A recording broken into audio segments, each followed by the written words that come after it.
So, this is Kokila Gaur on behalf of Quality Council of India. I would like to welcome you to this training session on ESG landscape, business responsibility and sustainability reporting, BRSR.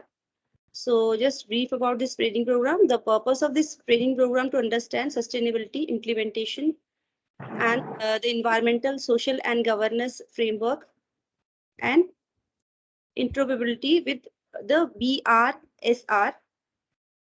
The faculty and the guest speaker, we got two faculty for this training program today.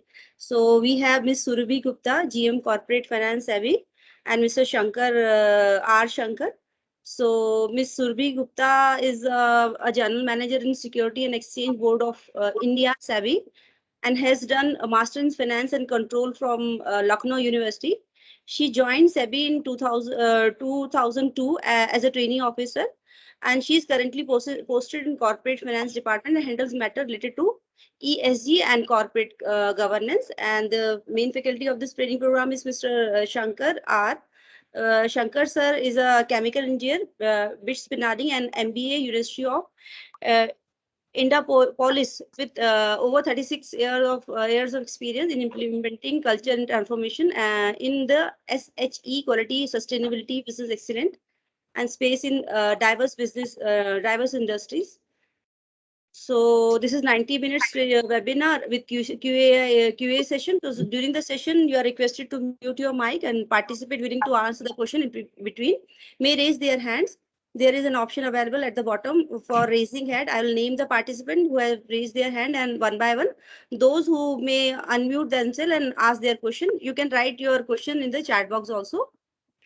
So before we start this session, let me give you a brief introduction about Quality Council of India. QCI was created in 1997 as an autonomous non-profit organization by Government of India through seed association such as ASSOCHAM, CII, and FICCI to establish and operate national accreditation structure. The mission of QCI is to lead national-wide quality movement in India by involving all the stakeholders. The Department of Industrial Policy and Promotion under Ministry of Commerce and Industry is the nodal point. The chairman of QCI is appointed by Honorable Prime Minister of India. At present, QCI is working under the dynamic leadership of Mr. Adil Janulbhai, who is the QCI chairman, and Dr. R.P. Singh, who is the Secretary General of QCI. Accreditation facilitates trade by way of establishing equivalence and global acceptance of certification, inspection and testing being undertaken by various conformity assessment bodies in the area of quality, environment, food safety, etc. This was accomplished by two of the board of QCI, that is National Accreditation Board for Certification Bodies, NABCB, and National Accreditation Board for Testing and Calibration Laboratories, NABL. As the scope of accreditation grew beyond the traditional boundary of conformity assessment into field such as healthcare and education, QCI responded to this need by launching accreditation in these areas by establishing National Accreditation Board for Hospital and Healthcare Provider, NABH, and National Accreditation Board for Education and Training, NABET. Like accreditation board on conformity assessment, the board for healthcare and education to have international linkage for global acceptance. The important task assigned to QCI has been to promote quality encompassing all the segment, including manufacturing, healthcare, education, and public service. The mission of QCI to make national-wide quality a reality. National Board for Quality Promotion, NBQP, has been tasked with the task of taking this forward and coordinating with all the stakeholders to promote quality in their respective area of influence. NBQP is also running QCI membership and consultant auditor registration scheme.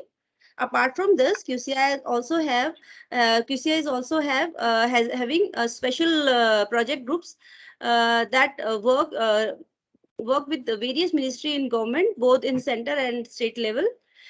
First one is PPID, Project Planning and Implementation Division. PPID is handling Swachh Bharat Mission 2021 this year, and PADD, Project Analysis and Documentation Division. We have Z also, Zero Defect and Zero Effect, for the benefit of all the citizen and industry. Z, along with QCI and along with other stakeholder, has developed a standard called Workplace Assessment for Safety and Hygiene. That is short form is WASH. QCI also has a training capacity building cell of which equips the e-learning portal of QCI. So you please visit to our website www.qci.org for more detail. Now I would like to request Mr. Shankar sir to introduce himself and welcome Suki ma'am. So thank you so much. Have a nice and interactive session. Thank you so much, Kokila, for a fantastic introduction to QCI. It's great to be back. Fantastic platform. Some of you are rollover. I'm muted all, sir. Please unmute your mic. Shankar sir.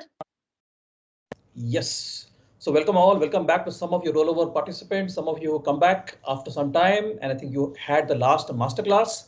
So you're back, and we're going to talk about something very interesting today, and that is the Indian ESG landscape, and specifically today, the context of business responsibility and sustainability reporting. Like Kokila mentioned, this is a fantastic three-way conversation. It's between the regulator, the industry, and practitioner. And I can see there's a lot of you guys also on the call. It's a pleasure and privilege to be back in a must-attend session for all corporates. We hope to demystify sustainability and the global ESG framework, and also try and give in an Indian context and connection. Yeah. So this is the times of the corona. The second wave is almost getting over, but the difficulties and challenges of the pandemic that the world has been encountering over the past year has clearly demonstrated the need for building resilience in a life. Businesses also no exception. Resilient businesses have not only survived the difficulties and done well, some have found innovative models to sustain and even excel in the period. So businesses gearing up to face the increased scrutiny from informed minds, analysts globally who now look at new possibilities for operational optimization and robustness. Sustainability would be more imperative and business critical than ever to bolster this entire trust among stakeholders. So that's the context, and it's all about the pause. So what's the pause, friends? It's planning and using sustainability every day. The playing fields are changing. I don't know how many of you sat up last night to watch this once in a lifetime, possibly the last ever clash between the two champions, between Rafael Nadal and the Joker, Novak Djokovic. It was a very interesting session. I don't know how many of you watched it. It was billed as the ultimate clash, the final before the final. It began very well with Rafael Nadal beginning 3-6. The second set went to 6-3.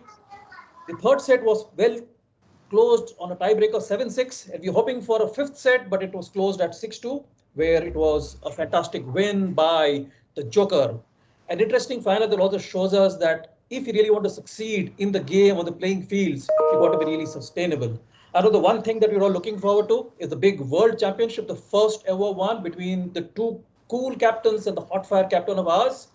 And of course, you remember the last tournament that ended abruptly because of the wave is also one that has a green contest, a green cricket match. You must have heard of that.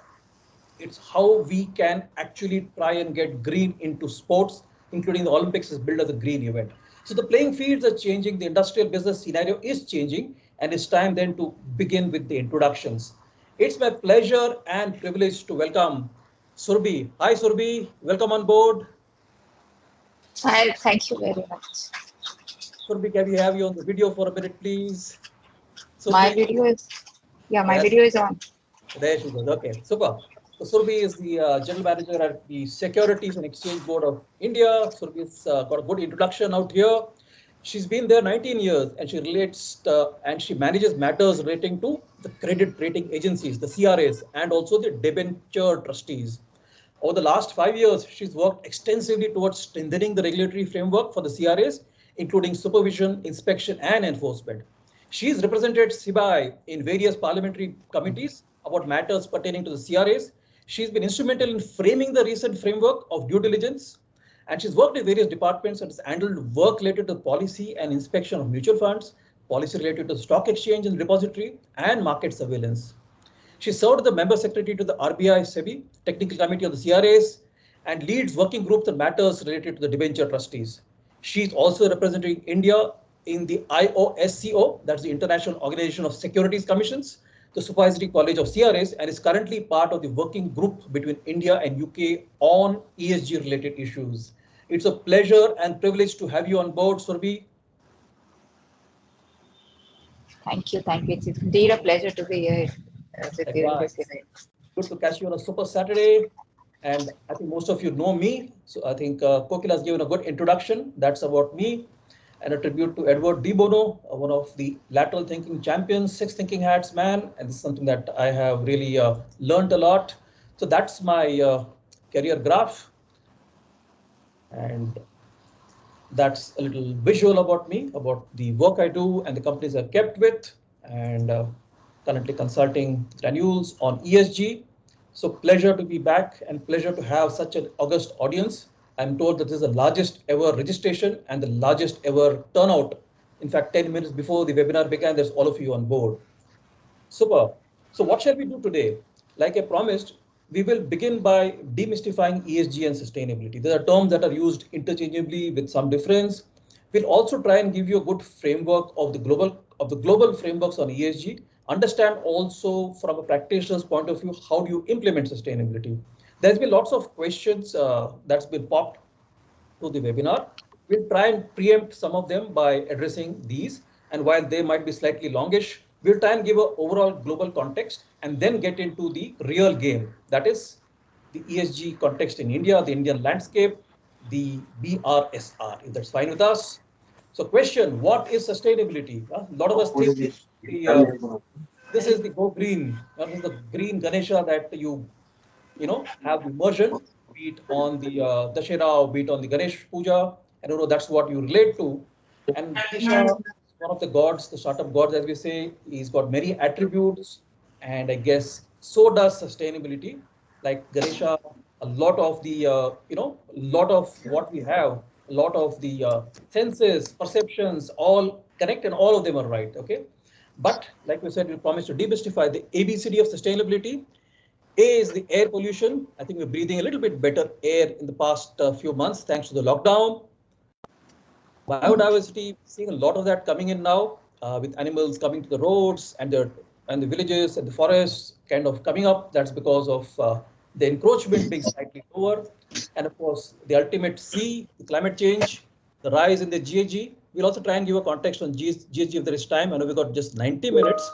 And also deforestation. That's the third largest contributor to the greenhouse gas emissions. So like we said, today we'll try and give an overall perspective. This is just a teaser. This is just a teaser. Thank you so much. वो आ गया सामान?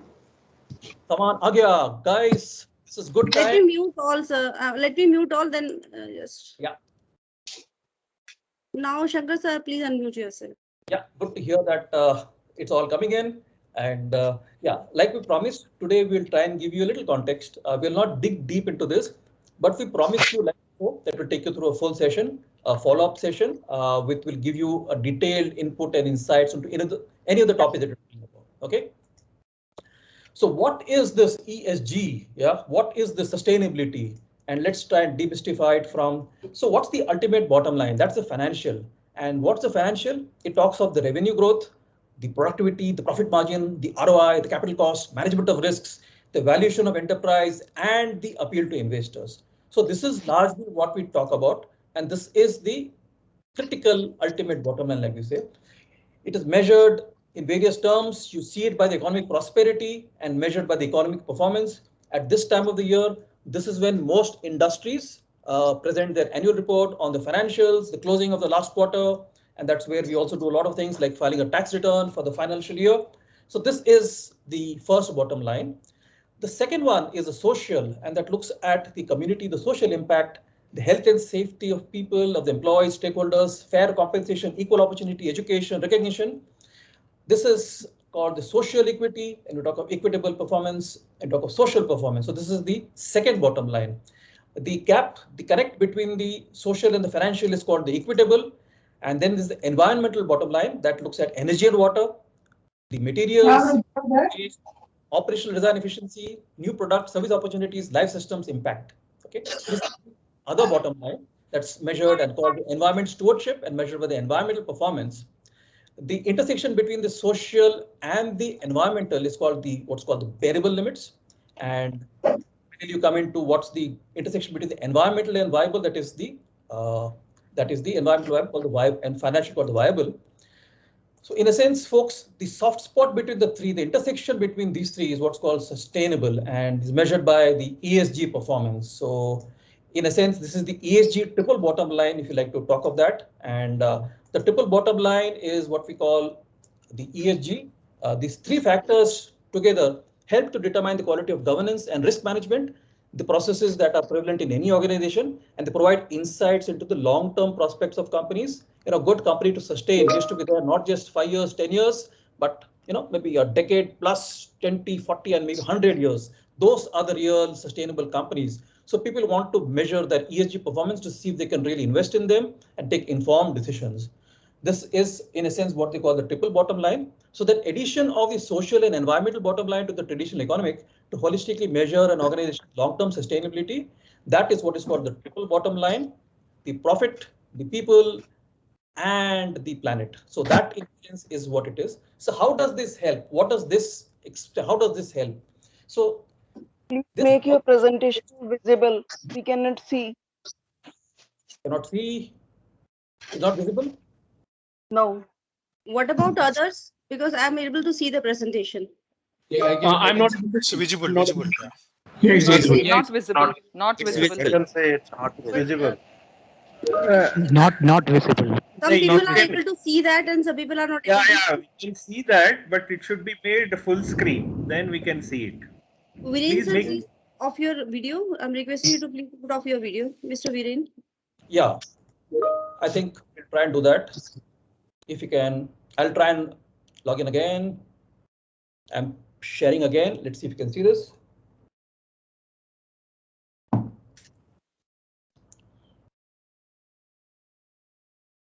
So meanwhile, I'm requesting all the participants to please mute your mic and turn off your video also. Thank you so much. Hope it is visible now because I'm able to see that. So what about others? Is this Yeah, good? yeah. Good, good. So thank you. Okay, No, so I'm not able to. Not Yeah. able to. Not able to see. So some people are not able to see that and others are able to see it. So I'm requesting the people who are not able to see it, please leave the session and rejoin again. So Join that, again. yeah, please join again. So maybe some, the network issues there from your side. Thank you so much, sir. Please carry on. Raise hands if you're able to see this, friends. So this is the triple bottom line, and the concept here is for any decision to be sustainable, it has to pass through all three C's. It's got to be equitable, fair and impartial. It's got to be bearable, to be able to be endured, and it's got to be viable, capable of working successful or feasible, right? Are you with me? Can you see this? Are you able to Yes, see this? yes, sir. Yes, sir. Yes, sir. Please go ahead. Okay. So this is the heart of ESG, this is the heart of the triple bottom line. So the addition of the social and environmental, the traditional economic, it's called the TBL. It's also called the profits, the people and the planet. So sustainability is a connector. So the soft spot is a connector to any enterprise for any bottom line initiatives. Yeah, friends, if you could all put your videos off, that will be great so that the bandwidth will be optimal. Yeah, we can see all of you see foreheads. I cannot see your slide. Beg your pardon? I Can't cannot see- see this. I cannot see your slides. So Can you I log cannot in once again, my friend? even Manoj? if I try to pin you, then also I'm not able to see you. Okay, I am not, my video is off, but you can see the slide. Manoj can put off your I video. cannot see the slide. I cannot see the slide. That is the issue. Okay, let's take a roll So you call. try to rejoin, so you try to rejoin may resolve the problem because others are able to see the slide. So No, Even after rejoining, I sometimes am the not able problem to from see the. network side. So I'll rejoin the PC. Let me see then if there are any issues. Okay.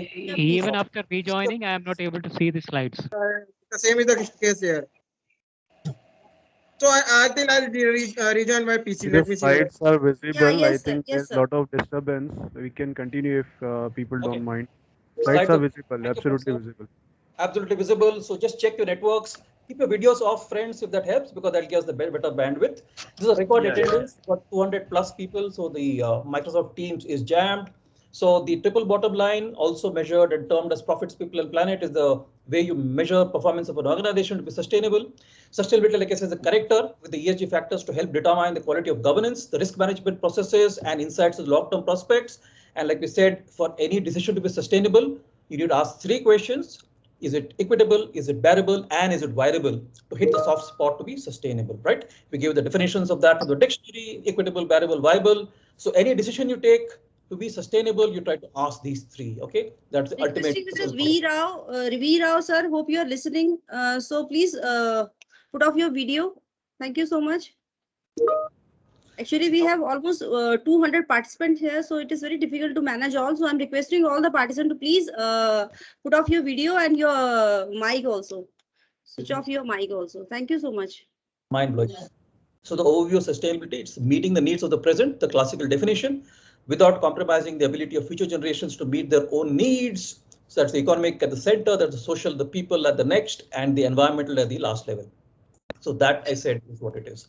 So the 3 P's of sustainability: the profits, the people, and the planet.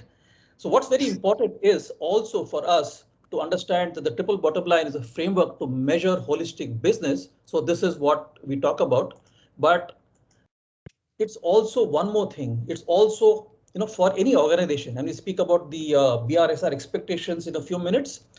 For it to connect with these 3 bottom lines, it has to reflect and be in synergy with the purpose of the organization. So that's the more important thing. So what this is called the quadruple bottom line, where the TBL that comprises these 3, the profits, people, and planet, needs to be in sync. The 4th component is purpose or principles, what we call.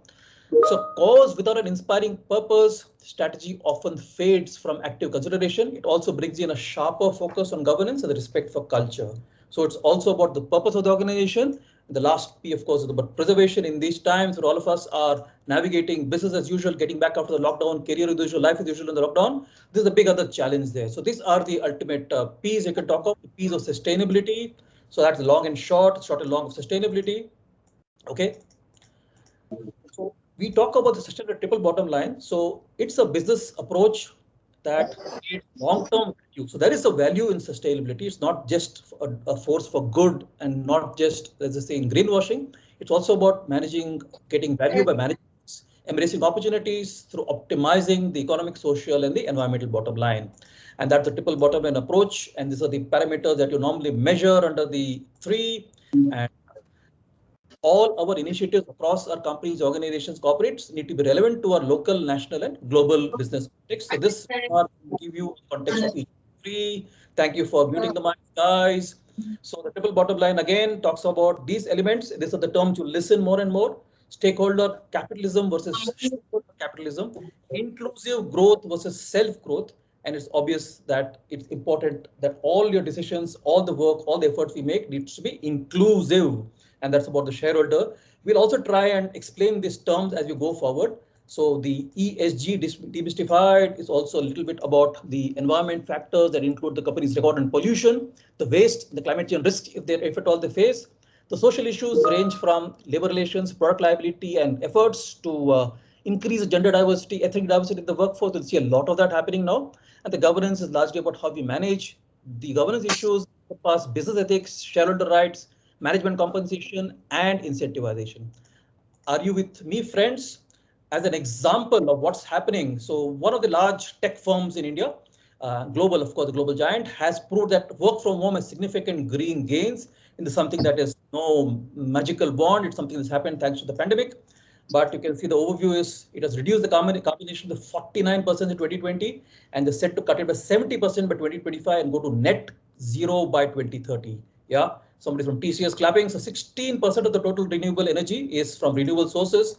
So that's kind of the efforts that, you look at a company and you can see that the company has taken efforts to brand and take this forward. And you can see that there are gold-rated buildings in the campus. That's one of our companies that has done well and that's focused on building and sustainability and business expansion. You can see how well the purpose of some organizations is well connected and is the triple bottom line correct. That's a quadruple bottom line. Okay, so this is how it helps in holistic business. As an example of one company that's done well on climate targets for the Fortune 500 companies. So the number of companies that look and take at climate targets, if you look at the center, there is the USA, there is Germany, there is UK, France. So those are the countries, and Japan, those are the countries which have the maximum number of people, the Fortune 500 companies that have taken climate targets. So it's a no-brainer that these are the companies that are in the list, yeah, the top 500. So all of these companies should be carbon neutral, to have a renewable 100%, that the RE100 will explain a little bit about that, and also have science-based targets. So today's session will try and demystify some of these terms so that all of us get a context and connect with what we're going to talk about next. There are a lot of global mega forces in play, friends. There is a lot of what we speak about. There is urbanization, people moving into the cities. There's a resource scarcity. There is a water scarcity going in. As we speak, there's a water tanker coming into the building. Food definitely a challenge. The population that in some countries is booming. The ecosystem is declining. There's a fuel challenge. There is deforestation. There is wealth, and of course there is the climate change. Okay, so these are the mega trends, and this could change with time. And the pandemic has really kind of been top of the box quadrant there. So climate change is definitely on the global agenda, and the businesses will really have to do more. As we speak, there's a lot of international discussions happening. Water will increase. Expectations of companies will be going beyond to providing goods and services to solving societal problems. And you can see a little bit about the ESG ratings and rankings very briefly. They're more active on ESG. The regulations will grow tighter. So is this, friends, a threat or an opportunity? Yeah. And what is the shape of things to come? You know, what is it that's going to happen? You know, there's a lot of things I'm talking about, and you must be worried with all the lockdowns and unable to get back to work. You know, business usual isn't quite. So what is it? Is a square peg in a round hole? Big challenges that is coming up, and we try to look at how we make the best of it. And I think the best of what we can do is ensure that we reuse, recycle, and that's the challenges that give us. So every adversity gives an opportunity. The pandemic also is an opportunity in an adversity that we should leverage and try and make the best of it. Having said that, there are many industry challenges. We just spoke about the global mega forces, but all these are, you know, what are the challenges that we face? That's the overall landscape that is typical globally and in India. Yeah. A lot of the people, the labor went down to the cities, to the hometowns, to get them back, to get the industries, factories started will be a challenge with people kind of, you know, the reverse migration is happening now because of lockdown. So this is a typical challenges that were in the past, and now there's a different challenge that we are facing.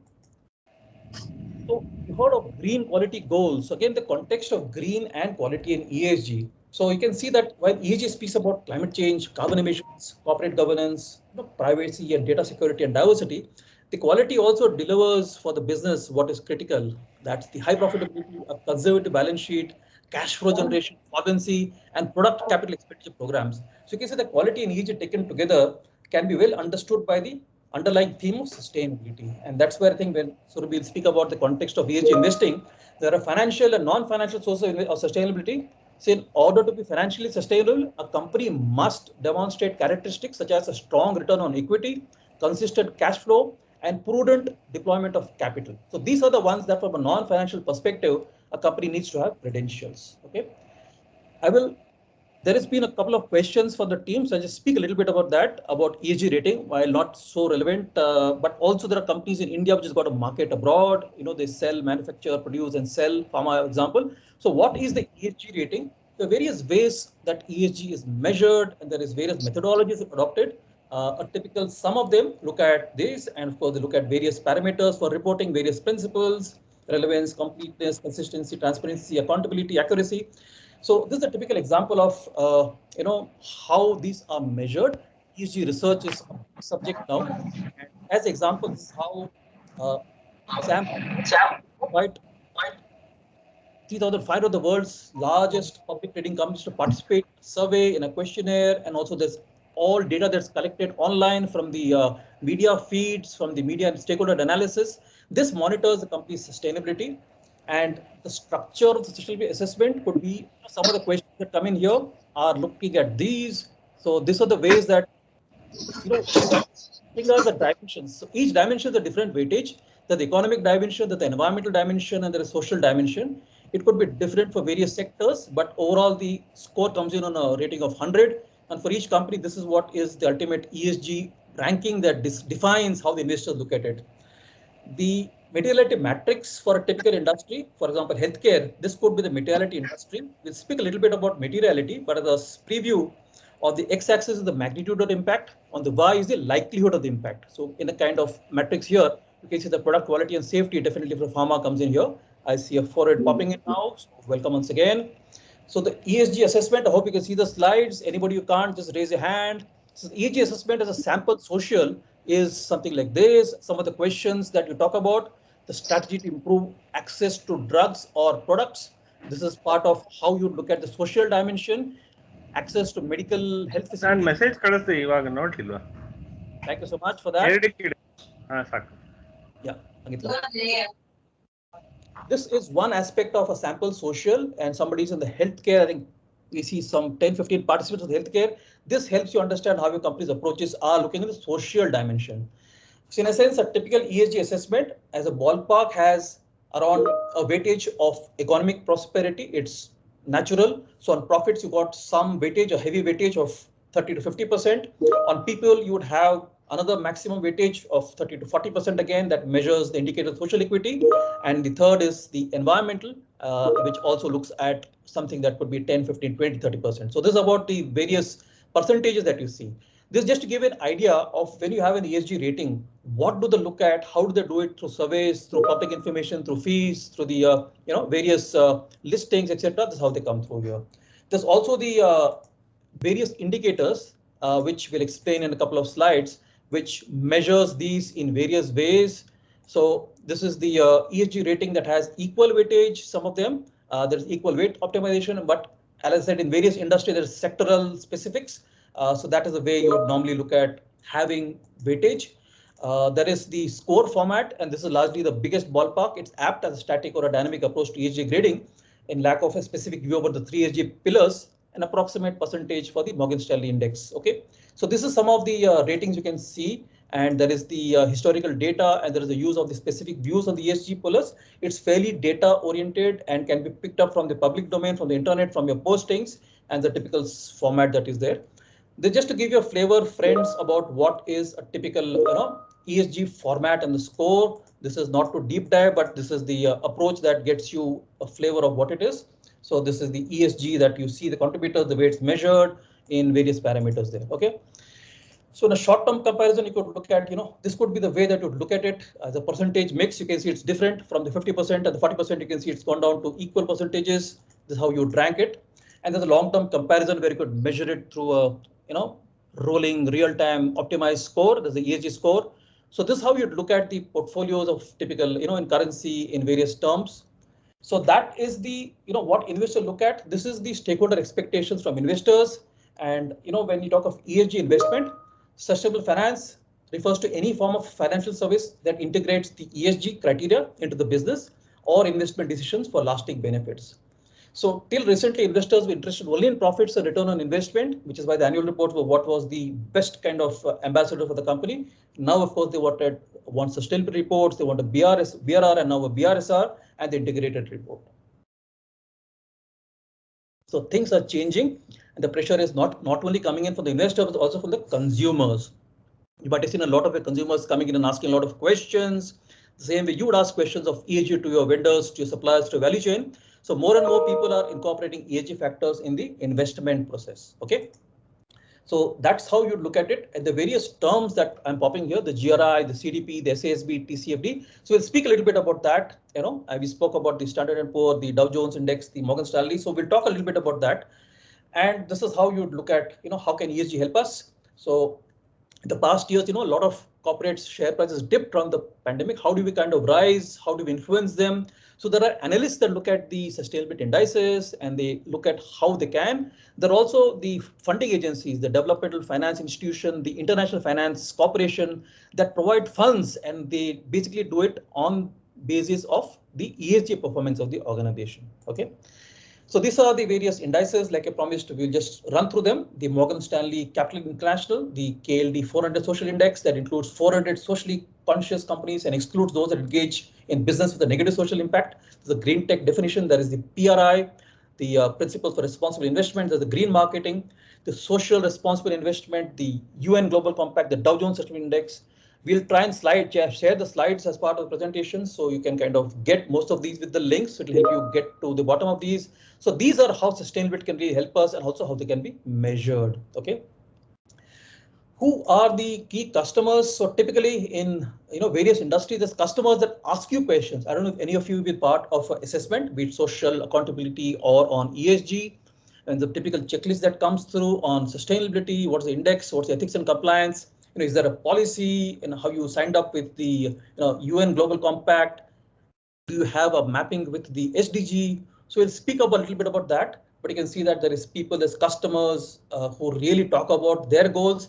They set targets and they expect all of us to also follow suit, their customers. So this is a typical company, that's GSK, that's taken targets on net zero. We spoke about TCS a minute ago, it's a global company with headquarters, which can also kind of drive the various customers to really get into this journey here. Okay, so some of the targets taken is customer expectations. One of the key drivers of sustainability. If you ask why sustainability, this is one of the reasons the sustainability really comes into play. ESG is also linked with corporate goals. You heard of that, the Alphabet to give bonuses tied to the ESG goals. There are a lot of companies in the pandemic, like Canada, they said they will give the subsidies only to people who define and declare their ESG performance. So in a way, it's all linked in one. Very soon you will have your KPIs having a ESG parameters and a big percentage of that. So that's how it also comes into the goals here. So what's the next steps? It's nice to talk of going green, but what is it that we do next here?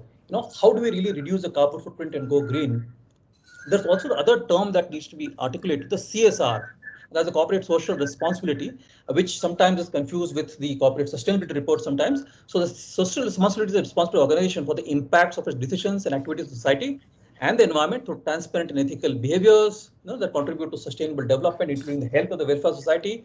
It takes into account this expectation of the stakeholders and is in compliance with applicable laws and is integrated to the organization practice in the relationship. So these are some of the trends, again, like we speak about the ESG. S is at the bottom of the ESG. So social is important here, the various standards. We'll touch upon some of these, but there are CSR indices also that are shifting to this ESG model, but there are some that still remain. So that's the CSR aspect of sustainability. And the various principles, again, very similar to what we just saw on GHG and ESG and the standards thereof. You can see the evolution across time. This, friends, is just to give you a context so that you are better understanding all these, the historical overview of how these standards came in and also how the sustainability evolved across time. And this is the journey that we will talk about in a little bit, and also come back to an Indian context here and also talk about some of these terms as we go forward. So who are the users of sustainability reports? Who actually reads this? Normally, if I was, there's a campus recruitment, people would say, want to understand the company. They would look at the annual report, but they look at the sustainability report thereof. So even in a campus recruitment, talent acquisition, this is very key. But apart from that, institutional investors, special interest groups, employees, regulators, partners, competitors, all of these are the critical stakeholders in the sustainability process. Yeah. A typical sustainability process, you might ask from a practitioner viewpoint, what is it? So in a sense, this is the way you would really implement sustainability. The process is you identify cross-functional teams of sustainability sponsors, champions from each functions. This is where cross-functionality really works. In any kind of approach, you need to have a team that works together. This is the best platform to get a real cross-functional team together, to identify the key stakeholders, to engage them on sustainability, to do a baseline assessment, to identify the gaps, to get the materiality, to then prioritize sustainability risks and opportunities, and to develop a blueprint based on that, to engage all the key stakeholders, finalize the performance. So this is how we would really approach sustainability in some ways. This is just an overall snapshot of a process, which could take as long as a couple of years if it is to do it. So if you look at the approach there, how do you really embark on a journey? Some of our viewers have said, how do you do this? Some of you are beginning the journey, some of you are mature, some of you have been there, done that. So the key principle of stakeholder growth is stakeholder capitalism. Sustainable growth means all about that. Inclusive growth, taking all the stakeholders along. Yeah, it's important to first and foremost map all the key stakeholders to understand the material aspects of sustainability. Yeah, we spoke about who could be the key stakeholders, but let's try and understand who it is. There's an ISO standard that also talks about the needs and expectations, the 19, the 14K, and the 45K. So it asks you who are the relevant interested parties, what are the needs and expectations, how do you understand the needs and expectations. So this is very akin to that. Some of you who are in the business of assessments, audits, I can see a lot of the QCI teams are into that. This is, a connect. We try to connect a lot of what you know already with sustainability. So interested party is essentially a stakeholder, an individual or a group of people affected by your company's activities. They are those that provide significant risk to organizational sustainability if the needs and expectations are not met. Okay, so big connect there with the interested party and the stakeholder. So that is the definition: an entity or individual that can reasonably expected to be significantly affected by the reporting organization's activities, products and services, or whose actions can be expected to affect the ability of the organization to successfully implement strategies and achieve its objectives. So this in a sense are stakeholders. There could be two types. There could be primary, those who are directly, significantly or potentially affected by the activities, and the secondary who are indirectly affected. So why do you need to engage with stakeholders? Various needs, and this is almost like engaging with people. Why do you connect with people? Why do you connect with employees? Got any questions, Parvati? Please ask. The importance of stakeholder engagement is it helps in developing more effective strategies. One of the best things are done in life in a company I worked with in Asian Paints. We had a shared vision workshop and we connected together, got in the CEO model, the customers, the employees and the owners all together to build in a shared vision. So when you do this process, when you engage the people, it builds trust. You're able to anticipate issues better. We spoke about de bono. If people wear the black hat, they can identify what could go wrong, mistake proofing, looking at FMEA's ways to understand what are the risks to proactively preempt them and mitigate them. It also, like I said, works on the campus, enhances recruiting. The profile of the organization kind of is better. It boosts employee morale and the reduced risk of litigation. Some of the reasons why we need to engage with the stakeholders, and that's the importance of stakeholder mapping. It helps you understand who are the guys who have the stake in the organization. And I'll speak a little bit about how you do that. So identify the key stakeholders. It could be the shareholders, but not necessarily the shareholders. As the company creates value for multiple stakeholders, it's important that we now look at who are the holistic multi-stakeholder approach. And you're not focused just on this. Some companies might even forget their employees, focus only on the customers. You got to have a balanced view. Okay, so it's not just one aspect. You got to look at the cross-functionality of the stakeholders also. So typically, this is the do's and don'ts of how you would look at stakeholders and how you engage them. And typically, if you look at who are the stakeholders in a company there, you could draw a spider graph to understand the impact and the importance of these. Who are the stakeholders is kind of very visible there.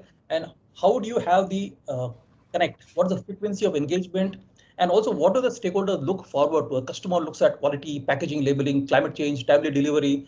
So this is something that's done by a process of interacting with them, interfacing with them, interviewing them, having a conversation with them and understanding for investors, shareholders, what is it that they perceive, what's the perceived value, and also for the employees.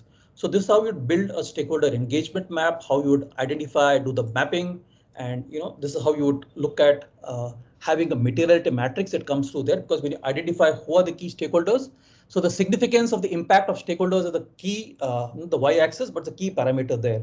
So sometimes Sorry to interrupt you, sir. Mr. Parthi wants to say something. So, sir, you may unmute yourself if you want to speak. Otherwise, we are going to take all the questions after this session.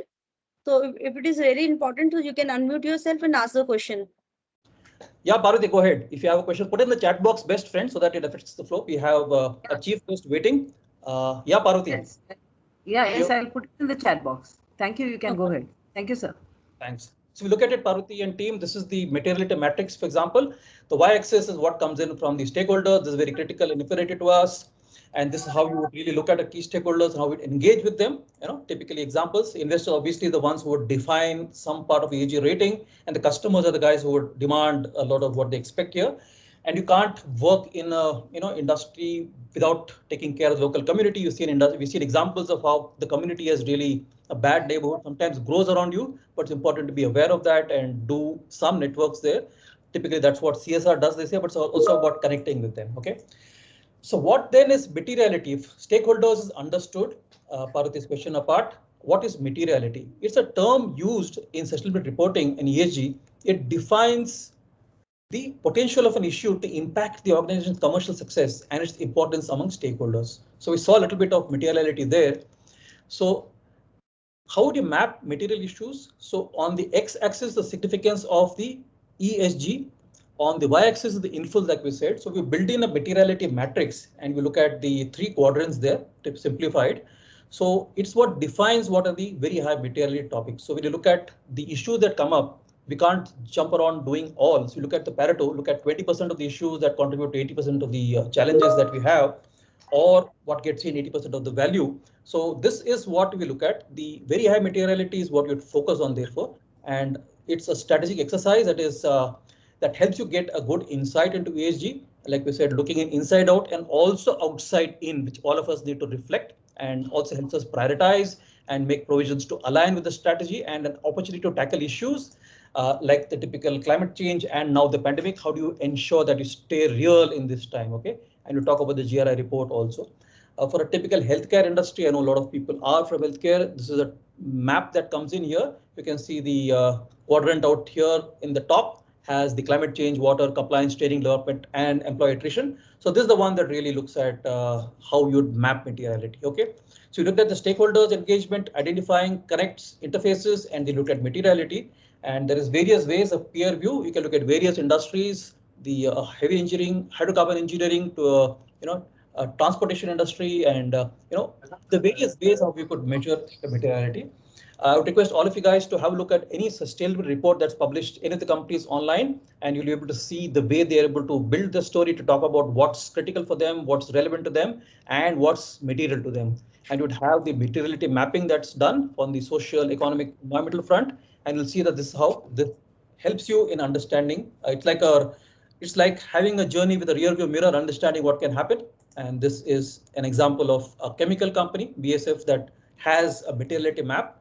So various ways of mapping it, from the high importance internally to a extremely high importance or impact on stakeholders. So you'd see that the top of the mind are the ones, and some of these, energy and climate, also hit the bottom line. You would save money, optimize cost, which is the order of the hour.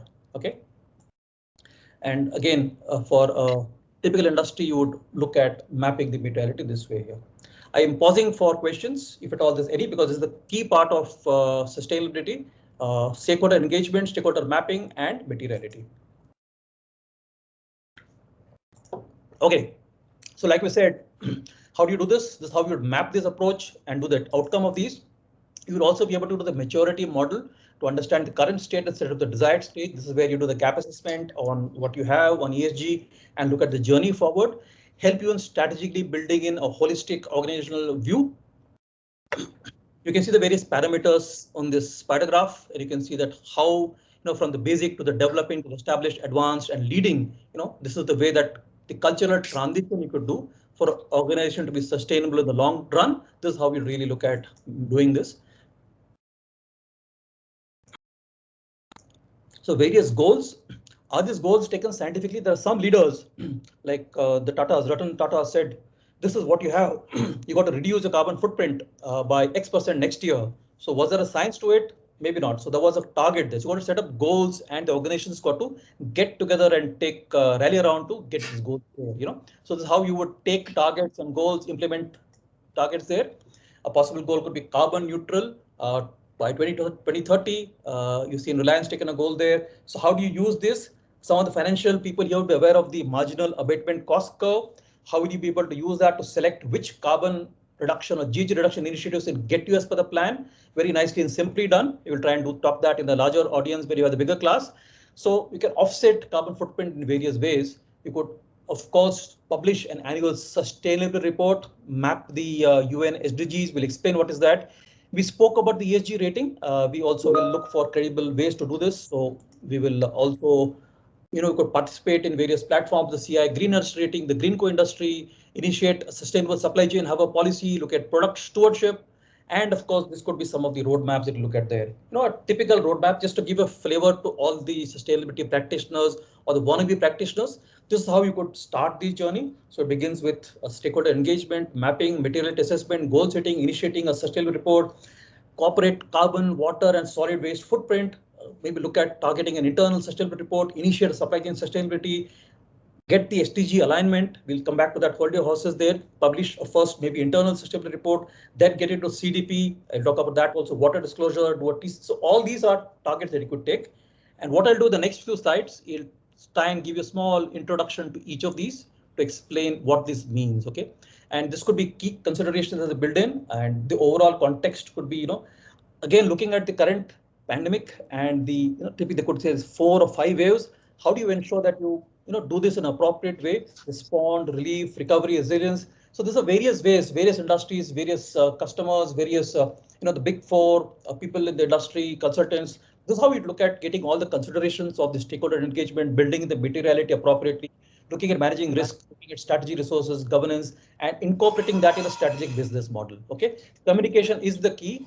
But where do we go from here? We spoke about a lot of the context there, but what is the roadmap? What is the wind say? Which direction do we go? North, east, west, south? A lot of challenges there. I popped in a lot of names, big names. You must be wondering what is it all about? SBTI, GRI, TCFD. This kind of might leave your audience confused. So before we get into the Indian landscape, look at the landscape of sustainable development. And you're aware of this, and I'll speak a little bit of that because no discussion on ESG can go without talking of the global warming. 37% of the heat-related deaths are people-induced. You can see the heat map and the average temperature that is globally warming up. There's a solar, there was an iceberg that melted that was big. You can see the temperature is rising, and 50% of the heat-related deaths are in the red zone. And so mortality is just the tip of the iceberg, pun intended. There is an increasing heat-related risk, which is very, very challenging. That the temperature that is going to be rising thanks to the there's a fall in the fuel burning, but there's still a climate change issue that is not going to be impacted. So we spoke about the sea level rising because of glacier meltdowns. Almost every month we have one cyclone hitting the east coast and one in the west coast. There's erratic rainfall patterns, extreme unpredictable weather. So these are what kind of push organizations back. And since the Rio Earth Summit in 1992 to the formation of the United Nations Framework Convention for Climate Change, this is where it began. So, typically what's a greenhouse? A structure that is built with wall and roofs made chiefly of transparent materials such as glass, in which plants requiring specific regulated climatic conditions are grown. So the interior of a greenhouse is exposed to sunlight and becomes significantly warmer than the external temperature, protecting its contents in a relatively insulated weather. Okay, so that's the greenhouse gas effect thereof. So the root cause of climate change is the greenhouse gas effect, and these are the GHGs, the greenhouse gases. The carbon dioxide, the methane, the nitrous oxide, the hydrofluorocarbons, the perfluorocarbons, the sulfur, hexafluoride. So this is the solar radiation that passes through the clear atmosphere and it goes back. Some is reflected by the earth in the atmosphere, and some of the infrared radiation passes the atmosphere and some are absorbed and re-emitted in all directions by the GHG molecules. The effect of these is to warm the earth's surface and the lower atmosphere. So the infrared radiation is what is emitted from the earth's radiation, and this is what is absorbed. And you can see that the science of global warming is the effect of a lot of these. It's also the impact of man-made CFCs.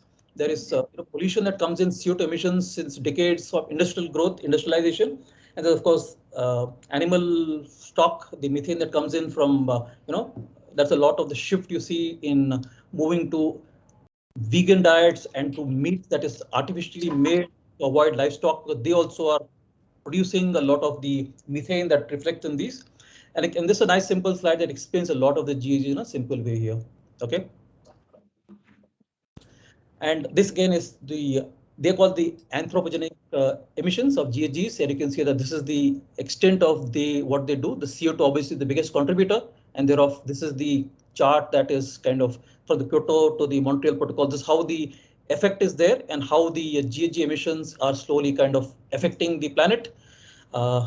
So cause of the observed climate changes, this is the impact of that. I will not go into too much detail here, but due to the physical properties, the GHGs largely determine the global temperature of the planet, and that's why the focus on reduction of GHGs is important here. The various scenarios that you could look at, the various scenarios that could, that's the representative concentration pathway. But in each of these, in the highest or the lowest, there is a temperature rise that's going to be highly probable. So the CO2 concentrations are projected to rise in all the emission scenarios. Up to us to find out if we can do the lowest emission pathway to all our concerted efforts globally.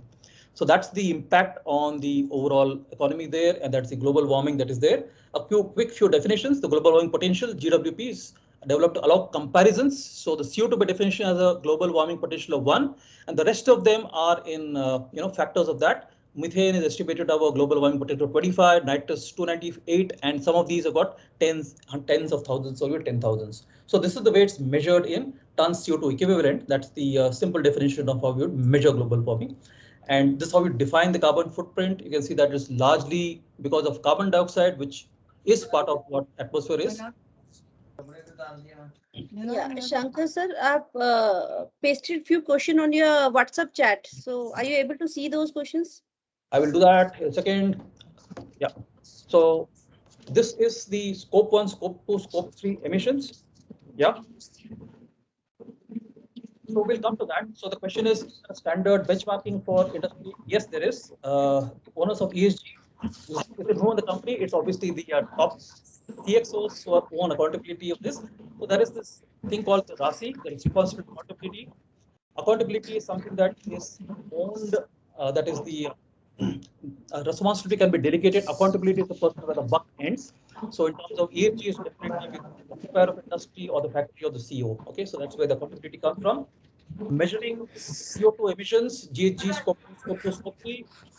Scope 1 is what happens within the industry, within the premises. Scope 2 is electricity purchased on the grid, and scope 3 is from travel, offsite, other aspects of GHG here. So that's the overall global warming potential. That's global warming scene. That is the the United Nations Conference of Parties looks at all this deliberation. That's how the focus is on developing world energy towards reduction in GHGs. So that's how it is. The question again comes back. It's common but differentiated responsibilities. The polluter pays. So historically, it's a polluter who pays. So it all comes back to the person. When there is environmental issue, it goes back to the occupier or the factory manager or the owner of the entity, and therefore that's the accountable person who logically should own the ESG agenda. So a quick few takes on the Paris Agreement, legally binding international treaty on climate change adopted by 196 parties in COP21 in Paris. It's a goal to limit global warming to well below 2, but preferably to 1.5 degrees Celsius. We spoke about the 3 scenarios there. Okay, and it's a landmark in the multilateral climate change process because for the first time, it's an agreement that got all the nations together on a common platform and a common cause. And there is, of course, closer home, the India agreement to improve the emissions intensity of its GDP by 35% by 2030, below the 2005 levels. That's a pledge that people have had. It's also agreed to enhance forest cover, which will absorb 2.5 to 3 billion tons of carbon dioxide by 2030. Some of the challenges that India has taken up also. And this is how businesses can, very simply to explain how business can reduce the impact. So business can reduce the impact of climate change. This is the example of how it's measured. We spoke about how it's measured tons CO2. How do you offset it, reduce it? That's some of the ways you could do it. How do you not just reduce it, also manage carbon footprint is important here. Some of the ways by which you would do this here. And you could do this by various ways. And we'll speak about some of these terms there, which you will understand in a bit. And overall effect is through various efforts like forestry, renewable energy products, solar, water, biomass, waste to energy, waste management, various ways by which you could reduce and offset the carbon footprint. Also, similarly, water, there is also challenges in water footprint. So also take up goals on water footprinting. The 3 R's, a circular economy model, which employs not only waste management, but reuse, recycling, technological innovations. This is the 3 R's, the waste footprint to look at it. And the SDGs we'll talk about in a second. So the SDGs is again something that's relevant. So what are the frameworks for sustainable reporting, friends? So there is the GRI, that's the GRI standards, the Global Reporting Initiative. That normally is what a lot of companies use to report the triple bottom line. The UN Global Compact, another reporting framework, which looks at an annual commitment on progress. There is the Sustainable Development Goals, 17 goals aimed at ending poverty, protecting the planet, and equitable prosperity for all. There is the CDP, the Carbon Disclosure Project. There is the integrated reporting, and at the end of this, we'll also come back to the Indian context, the business responsibility and sustainable reporting, which is developed by the CII, which supersedes the BRR. It's a reporting framework which we'll talk about in a couple of minutes here. Okay, so this is how you deep dive into this. The GRI, the International Integrated Reporting Council has the integrated reporting. the Sustainability Accounting Standards Board. You can look at some of the parameters that it has: the environment, leadership, governance, social capital, human capital, the business model of you and of lifestyle management and innovation. That's the universe of sustainability issues in the SASB. And you also have the task force on climate change related financial disclosures that has the metrics and targets that's focused towards risk management, strategy and governance. So some of these terms are what you can see, and that's how the GRI standards is used for sustainable reporting. In the next session, we'll speak a little bit more in detail, take a deep dive on the general disclosures, the management approach, and how the economic, environmental, and social parameters are measured in the GRI framework there. That is the most comprehensive approach that most industries take to report on ESG. So various parameters there, and you can look at the SDGs. So I'm not sure if all of you are aware of the SDGs. These are the 17 sustainable developmental goals. Some organizations initially struggle to connect with them. Important also to understand how you look at that, how you connect with each of these. Sometimes also there is a connect between the principles. The various, all of these are interrelated, including the BRSR. There's an interoperability between each of these. So you can look at the elements of, you can look at the ones in the yellow, the human rights in the UN Global Compact. There's the labor that's in blue, the environment in green, and the anti-corruption in amber. You can see how they're connected, how they are related here. So you can connect all these, all the various platforms I spoke about, all of them could be connected. Which one do we choose is as appropriate. This is something that you could use, and you could have a nice mapping like you would between the BRR earlier and the various elements of these. You could also have an integrated report, how you manage these. So this is how you map them. So once again, this is 17 sustainable development goals. Most corporates need to align with the purpose and do it from that perspective. You know, your line of business, if you're relating to, if you're a food industry, you'd obviously look at, you know, zero hunger, look at that. If you're a healthcare company, you would look at good health and well-being. If you're academic, you'd look at quality education. Some of these go across all, like gender equality, etc., etc. Okay. So these are the SDGs in some sense, and these are the ones that you look at how you'd map them and how these could be helping you align with the purpose of the organization here. A typical company could look at, you're taking up CSR on good health and quality education. Clean water could be a line of business there. Climate change could be, you could be in a renewable field, or you could have set up some renewable opportunities there. You could set up a renewable farm.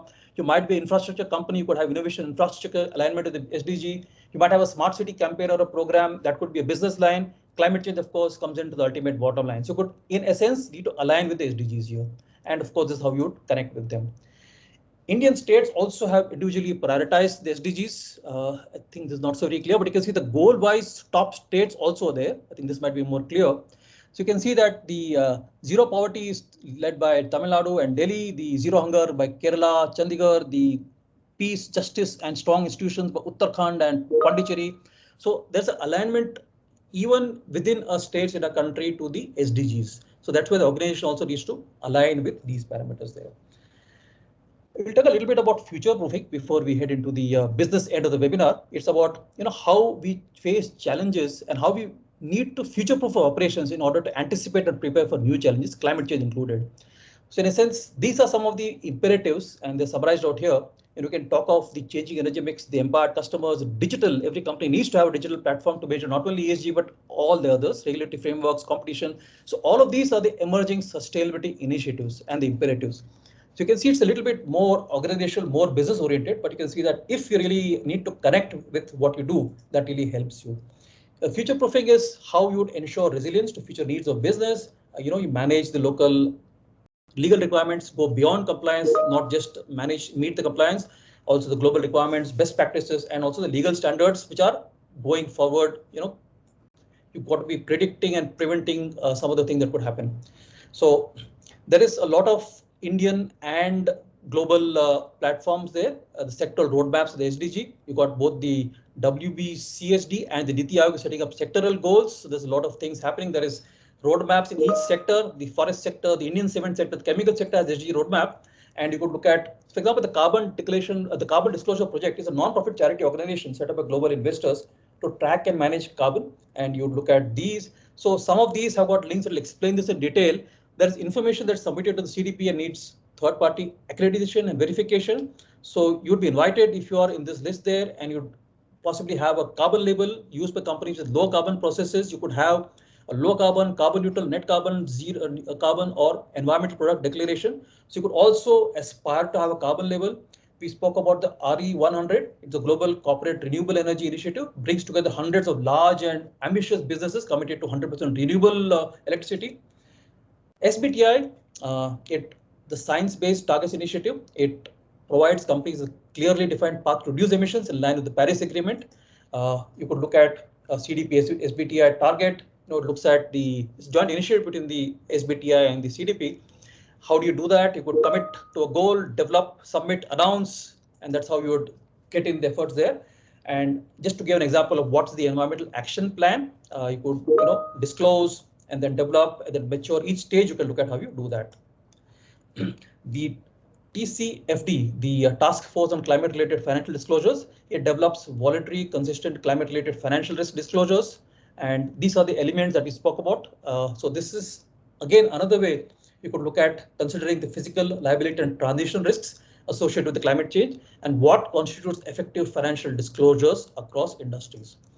The SASB connects business investors with the financial impacts of sustainability. And this again are some of the parameters that you looked at. So this is another way to look at the material issues from both the financial and the ESG angle. So material sustainability and information to the stakeholders or the customers. A lot of industries now, typically the Tata Steel and the ITCs have an increasing need for investors for more information. So they do an integrated reporting. You've seen that. You've seen the annual report and the annual AGM of companies going along the triple bottom line. And that's one way where companies really go ahead and do integrated reporting. So they perform an ESG material assessment year on year and kind of put it in the map and do an integrated report thereof, aligning with the ESG. So that's perhaps something that has come up. The genesis of the integrated report has come in way back, maybe sometimes in the Scandinavian countries, began in 2008, where this came in with the International Integrated Reporting Council with a focus on improving the confidence of investors. So this is something that is very popular here. On the evolution of climate change, a quick example, we spoke about that some ago. It began with the Rio conference, the Rio summit, and then it's gone ahead and come back to where the Paris Agreement was. So this is again give an example of why all of these are talked about. It's top of the mind. And the Conference of Parties, there was one that was held very recently, even in some places that you know of. So all these coming for the Kyoto Protocol you heard of. So each of the Conference of Parties tries to get participating countries to agree to adopt a universal agreement on climate change and try and hold the global warming back here. So yesterday was a good evening in Paris, but this is the other one, the Paris Climate Change Agreement that has an objective that's country driven, that has a review mechanism that support and addresses the climate crisis in a very comprehensive way here. And they've got 194 countries and states that have signed up to the agreement. India's contribution also, India's nationally determined contributions come out here. And the JG inventory is looking at all this balanced. It's also end of the day boiling up to business continuity thereof. Okay, the JG emissions principles, we'll speak about that in a few days, but the World Resource Institute and the World Business Council of Sustainable Development speaks about that. JG accounting protocols, you could have these done. Various standards, some of you are already qualified in these, certified to these and practice this. The ISO 14064 looks at GHG accounting and does that in a standard way across various steps. You set up base year, look at setting boundaries of the organization and the operations, quantify the emissions, and then roll up report. This again on GHG accounting. So what about the Indian landscape? So there's a National Action Plan on climate change. There's an inclusive and sustainable development plan, a strategy to protect the poor. So a lot of effort that is done to deploy appropriate technologies. There's a lot of national effort that's happening, including international cooperation, transfer of technology and funding. So there is, the corporate, central and state agencies that review that in a large extent. And there's an endeavor to bring them all together under the Government of India umbrella. The Niti Aayog, of course, is the think tank on all of these. And there is a lot of the agencies in India that work together. The Ministry of Power, Bureau of Power Efficiency, you must have heard of. There is the effort that is there to look at, monitor the improvements there, try and leverage the best and try and use public-private partnerships and try and get institutional mechanisms to build and contribute to ensure that national mission on enhanced energy efficiency is taken care of. So that is an Indian context there. I will also then talk about the regulatory mandates now. I'll request Surbhi also to come in and give her insights and context on how this came about. So there is the Securities and Exchange Board of India, which is the regulatory body for securities and commodity market in India, under the jurisdiction of the Ministry of Finance and the Government of India. And this is some of what was done here. This is the Indian regulatory framework at the top, and there is the international framework at the bottom. We spoke about the integrated reporting, we spoke about the GRI standards, the UN Global Compact, and the SDGs. And there's also the evolution from the Companies Act 2013 to the Corporate Governance Report to the MDAR to the NVG National Warranty Guidelines, and they talked about the SEBI guidelines earlier. And of course, we spoke about the UN Global Compact and the SDGs, and there's the GRI standards there. So how do you connect with each of these? And this, like we said, other non-financial reporting mandates in India. So the National Voluntary Guidelines on Social, Environmental, and Economic Responsible Business, what's come up now. So what began in 2011 July, the introduction of the NVG, and then went on in August 2012 for the ESG disclosure in the annual report of top 100 listed companies. Moving to the in December 2015. The SEBI extended the mandate to the top 500 listed companies to develop and scope BRR in their annual report. This is where the mapping started. And then moving to 2017 February, where the top 500 companies were required to adopt integrated reporting. And March 2019, the Ministry of Corporate Affairs released the guidelines, the national guidelines on responsible business conduct. And finally, in March 2021, Survey on behalf of SEBI extended the BRSR requirements to the top 100 companies, making it mandatory for business responsibility and sustainability reporting from the next fiscal. Okay, so this is what has been the Indian scenario here. I think you've seen some of these. So you can see that SEBI has made the BRSR mandatory for the top 1,000 listed companies from 22-23, and now Surabhi would like to give a context on what is the expectations, what is the framework, what is the flavor of the BRR? The last 7 years, industries have been doing the mapping. Is it been from the heart, from the soul?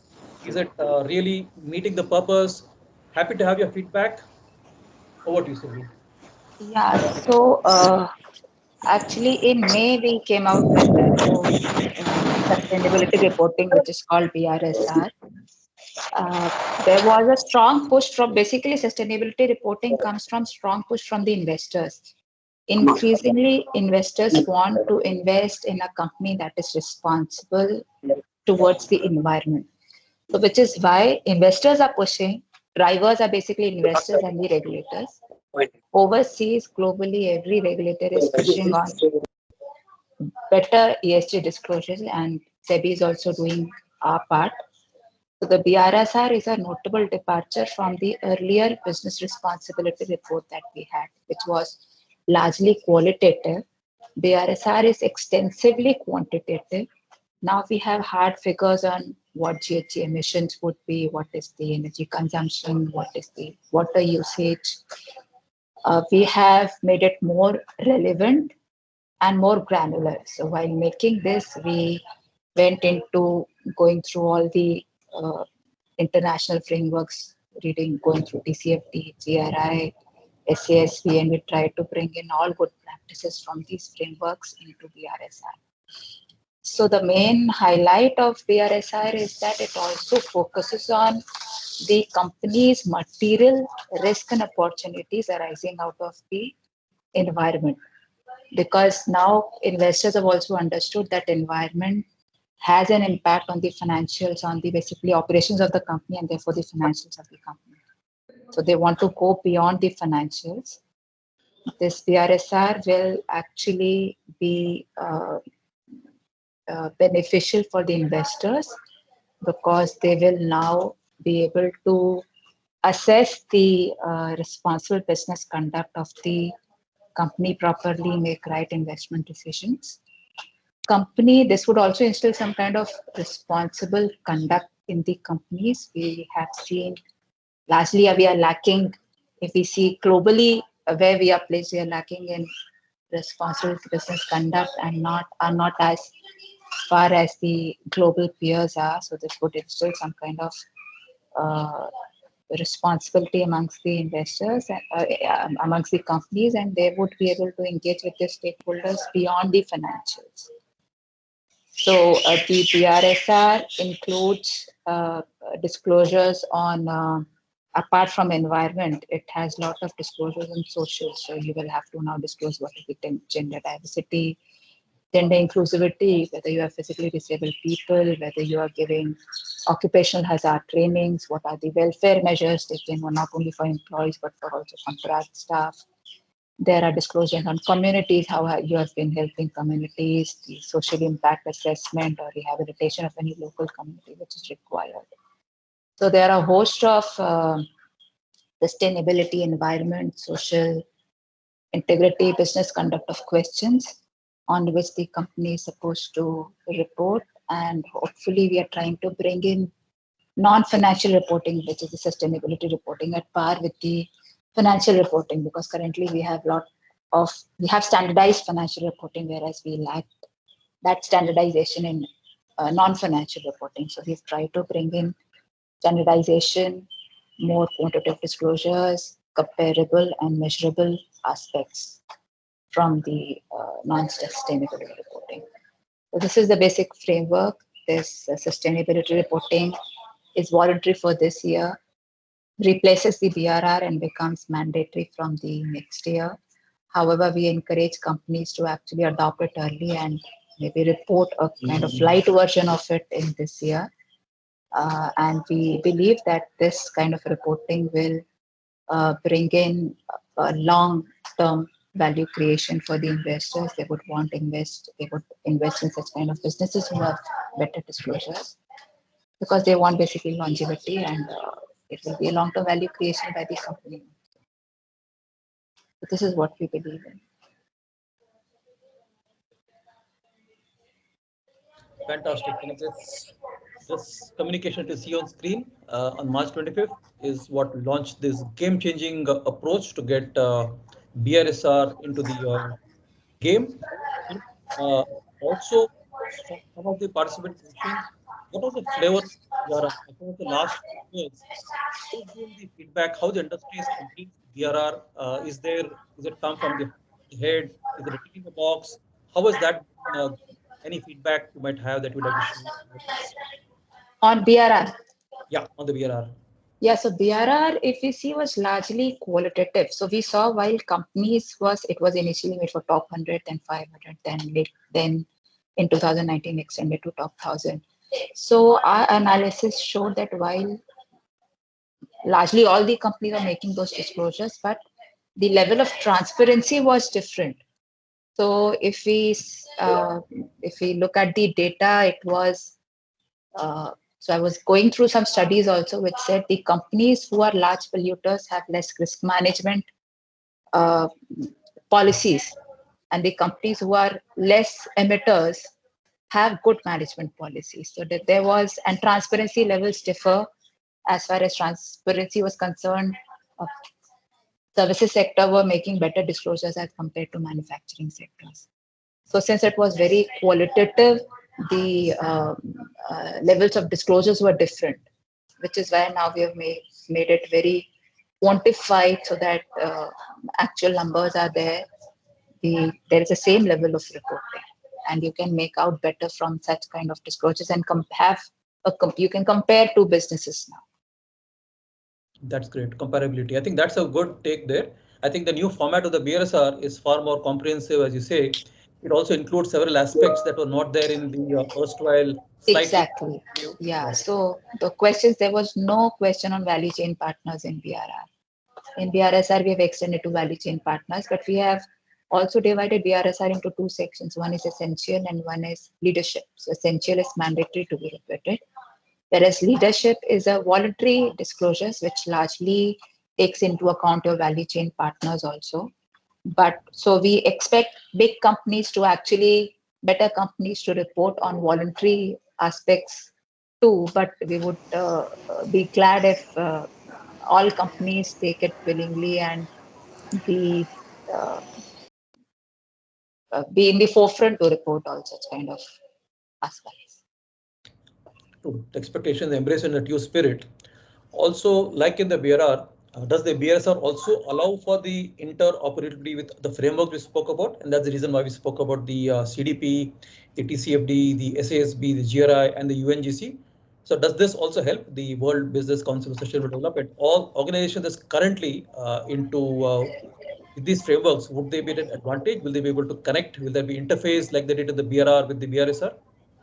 Yeah, there is an interoperability built. So in fact, a study which we did, we saw that in amongst the top 100 companies, around 35 were reporting as per GRI and around 32 were reporting as per integrated reporting. So yes, we have large companies who are reporting on international standards. So we have built an interoperability. If you are reporting on some international standards, then you just have to cross-references. Also, lot of disclosures are there in annual report, especially on governance aspect. We have seen a lot of disclosures are there in annual report. There also we have given a facility for you to actually cross-references and not replicate everything. Questions on CSR, questions on governance, questions on some other aspect, risk and opportunity, something that you can cross-reference on. Okay. That kind of flexibility is something that we have brought in. Some of our audience, Surbhi, are typical auditors and understand risk and opportunity from the ISO angle. Would you like to demystify on what the ESG risk and opportunity would be? What is exactly the expectation? So say suppose you are a company near say coastal region. So your risks from the climate is something that you have to build it. This is how it may impact your operation. This is what your risks are. A company which is say into a lot of fossil fuel consumption or which is into a lot of energy, if you say that I'm also now say I'll be buying green coal or I'm going into more of renewable energy, this is how I'm say putting up solar panels on my office. So these are some kind of opportunities that you are building in. So you have to give an overview of your material ESG risk and opportunities you have to give. You have to also give your goals, targets. So say you are targeting more of renewable consumption of more of renewable energy. Next year, you have to also give your performance on such targets. So we are not leaving you there. You have to give the performance also on those targets. So, or maybe you can just talk on having more gender diversity. Oh, yes. So these are something that can come as risks and opportunities, and then set your goals, targets, be very clear on it. You also have to, I saw one question as to who is accountable for this. So basically we have also asked a question on, this is one of the questions, you have to tell who is accountable, whether these ESG factors, risk opportunities are being overlooked by a committee or an individual. If it's a committee, if the committee is at board level or any other level, you have to give composition of such committee. There's also an explicit comment in the director's report, in the annual report. The board will have to say how they have performed, what the targets are. So we have tried to bring in all inclusivity at the end of disclosures and at the governance and also. Understood. Topical, thematic. Anand Sampath, ERM practitioner, says, why the top 1,000? Is it 80-20? What is the reason? They begin with 1,500. So why is it top 1,000? So why top 1,000 is when you start, so correctly, we were skeptical as to what is measurable, what is not measurable. Okay. Whenever you are rolling out something, you have to check the preparedness of that policy measure, acceptability and preparedness, which is why when we started BRR, we started with 100, and we were comfortable with 100. Other people knew, yes, this is how things are coming. We rolled it to 500 and then we rolled it to 1,000. So since our existing BRR was already sitting at 1,000, it was very comfortable for us to actually ask those 1,000 only to upgrade themselves to BRSR, and which is why we've given a 1 year time also to upgrade themselves, because you cannot talk about what you cannot measure. So you have to measure these aspects and then talk about it, which is why a 1 year period is there. Understood. So tomorrow in future, we'll start rolling it out to larger market. Understood. So the reason thereof was some of the top 1,000 companies may be too small in size to create a big impact, but I guess you got to start somewhere, right? Yes. Yeah. Okay. So will the applicability of the BRSR, asks Amit Lunia, be to the service sector also? Yes. Can I ask? Companies, will it become relevant to them also? With the applicability of the BRSR also connect with the service industries unlisted companies, private companies, and LLPs. We did become mandatory over the few years. Again, looking into the future class. But is there any thoughts? So unlisted, when this committee was set up, where MCA was there, Niti Aayog was there, SEBI was there. It was the committee was had deliberated and said while SEBI will implement on listed companies, it will also be applicable on unlisted companies, a light version, which will not come under SEBI's domain. It's under MCA domain. So unlisted is something that we are not looking into. With respect to its applicability, yes, it's applicable on all top 1,000 companies, irrespective of the sector. We have tried to keep all the questions, and we are sector agnostic. We know that one size fit all may not work, which is why we have given that kind of flexibility. We have said that the companies, if they find not material enough or not relevant to their businesses, can skip reporting on those disclosures, but they have to mention why it is not applicable onto them. So that flexibility is there. Currently, we do not have any sector-specific formats the way SASB has. They have 77 sector-specific formats currently. We don't have any, but yes, the flexibility is there with the company not to report and give reasons as to why it is not. Understood. Similar to what you would have in the other frameworks. Yeah. The one of the questions from Varun Chakravarti is, could you also tell us if there is product life cycle sustainability, LCA, LCP, is that approach, is that also the expectation in the BRSR framework? Yes, it is there, but since companies were not ready for it currently, we have kept it in leadership category. So life cycle assessment is something that we have just given a flavor, and it's a voluntary description. Okay, between voluntary and mandatory, Surabhi, there's a question from Satyanarayan Das who says, does regulations really help? Do regulations, electronic waste recycling and all, in spite of regulations, has not made headway? So do you think that this one will be a real game changer? Will it be embraced by the industries? A good question there, of course, generic, but any thoughts? No, yes, it will be a game changer. It is definitely a game changer because now investors are focusing, stakeholders are focusing more on such kind of businesses which are responsible and sustainable towards environment. They want to invest in such companies who are socially and environmentally responsible and taking care of it. We have now in the Companies Act also say that you are not only responsible to your shareholders, but also to your stakeholders. And after pandemic, I suppose we all knew what ESG is, but after pandemic, we see that the clock has started ticking faster towards sustainability, environment, and climate. Probably we have become more conscious, and there's a lot of money, if you see overseas, who wants to channelize themselves into such kind of sustainable finance and such kind of businesses which are into. So while regulator push is there, it's more coming from investors. So businesses want money, they will have to go that way. Okay. So going forward, Tom Prinsky Austin asks, is there any benchmarks that you could have on ESG in India?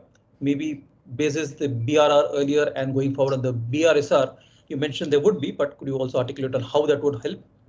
Benchmarking, inter-industry benchmarking. By industry benchmarking, currently we don't have any, but we know that there are a lot of third-party auditors available who do this exercise. So today, I think I would say we are evolving in this stage. We have few third-party auditors. We have data providers who are providing scoring based on ESG, while rating is not there currently in India, ESG rating. But yes, there are companies who are scoring. We have CDP who's giving ESG scores.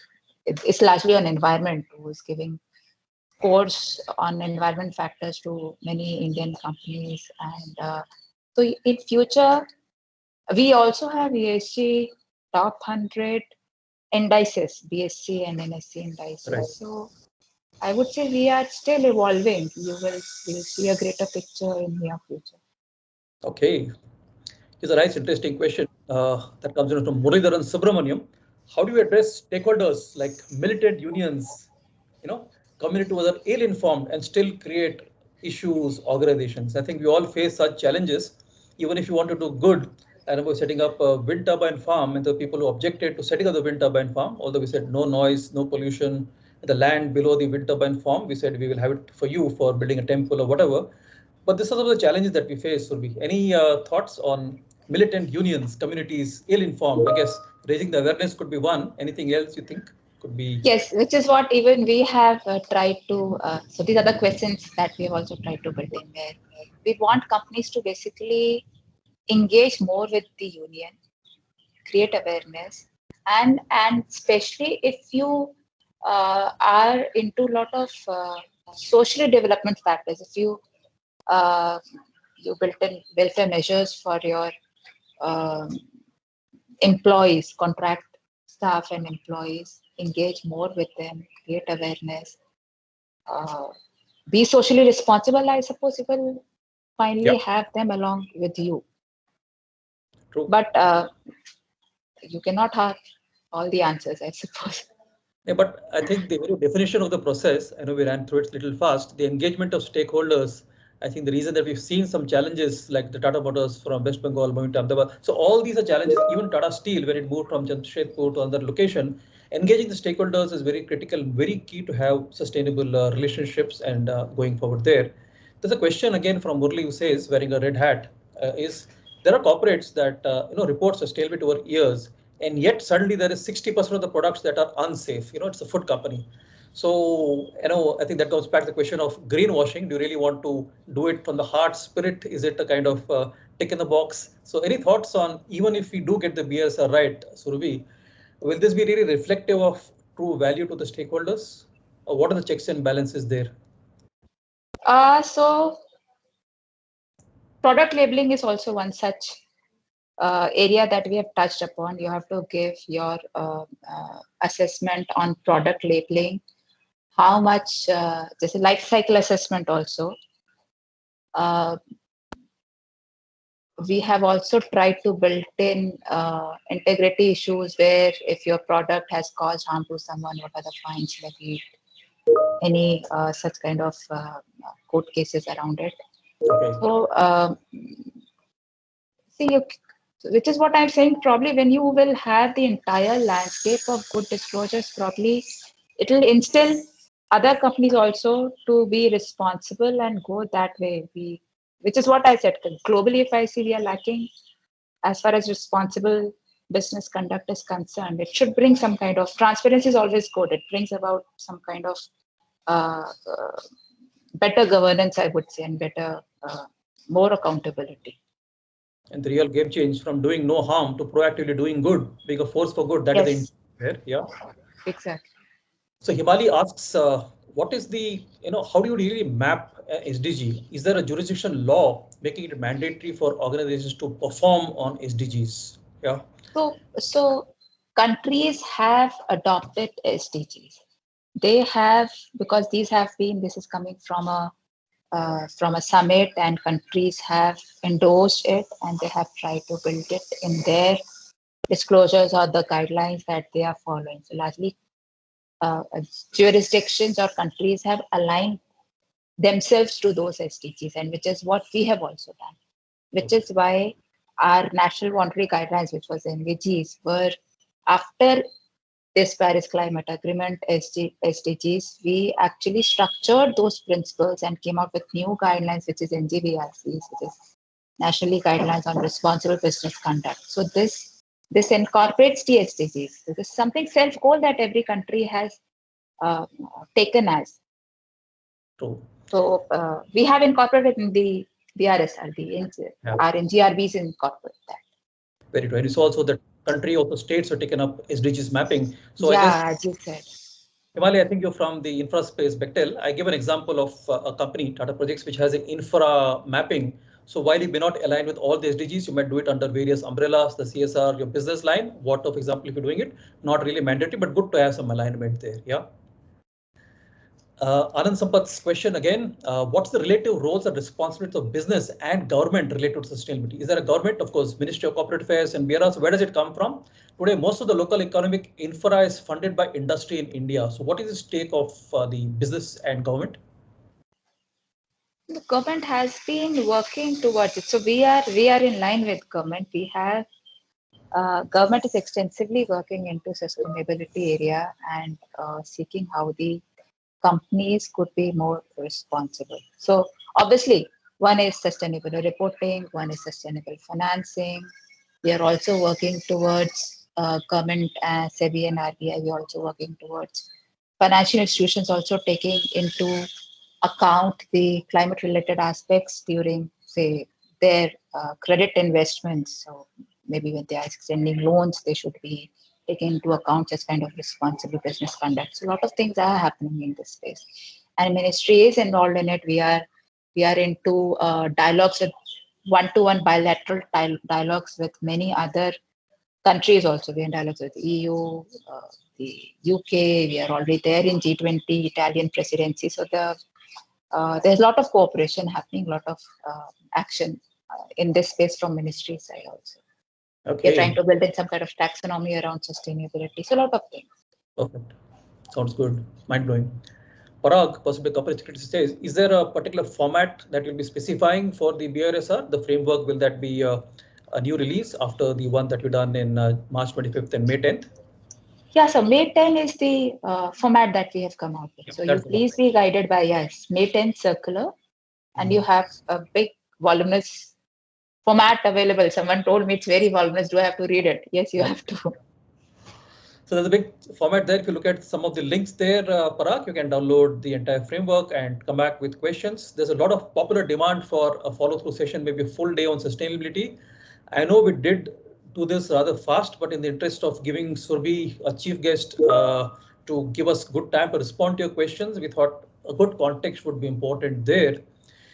Divesh Kumar asks Surbhi, what is the importance of a purpose of the organization? And is there a thought on asking the organization to have a purpose statement? So the vision, values, like we said, is what drives the fourth P from the profit, the people and the planet. The fourth P is what really gets a synergy, the alignment of the organizations to basically ESG sustainability. So on the purpose, is any thoughts you might have to add, Surbhi? Organizational purpose? No, I think purpose is already there. You all are all companies are guided by Companies Act. Companies Act has defined the purpose, saying that you are not only responsible towards the shareholders, but all stakeholders. Okay. So it is all inclusive. Fair enough. You got some participants globally here from Abu Dhabi. There is Bhuvaneshwar who asks, do you plan to do any capacity building on the corporates to make them equipped to take up BRSR at the right spirit? Asks Bhuvaneshwar. Yeah, we did a roundtable. Okay. Before releasing this BRSR, when we're almost about to release, we did a roundtable with few investors, few corporates,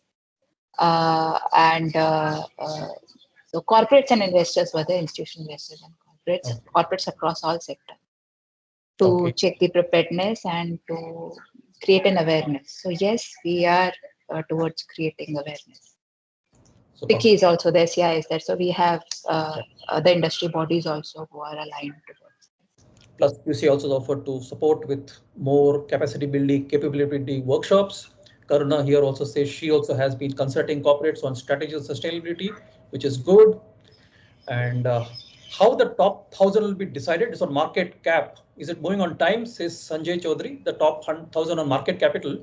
Will it be on a year-on-year basis? Next year, if it's different, will it be therefore applicable differently in the next fiscal?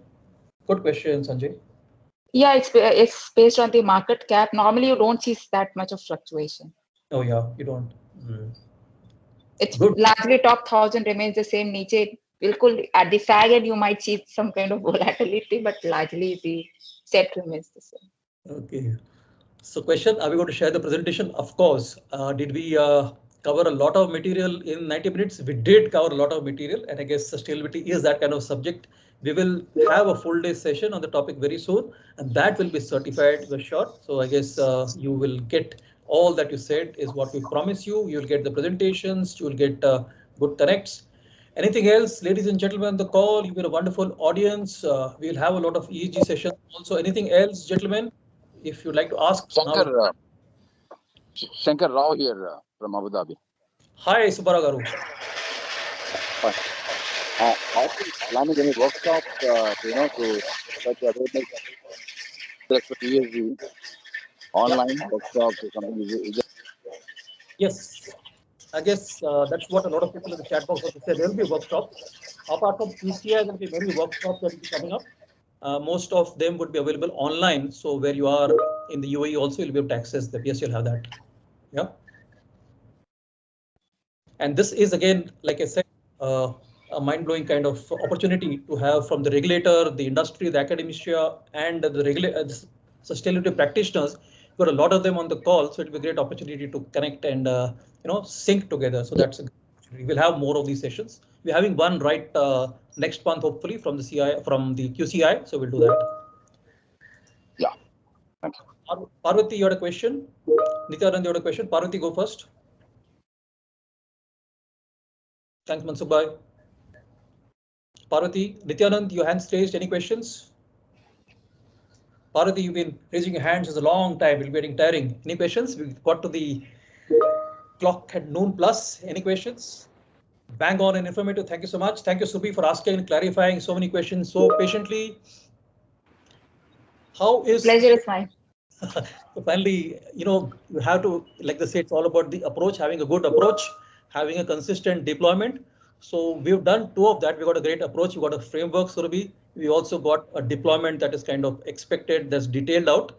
How will we review is the question that Vikram Chakravarti is asking now. How will you review it? How do you plan to review it with relevant industries, or take it on an annual basis when the BRSR is reported? Is there something else that's planned?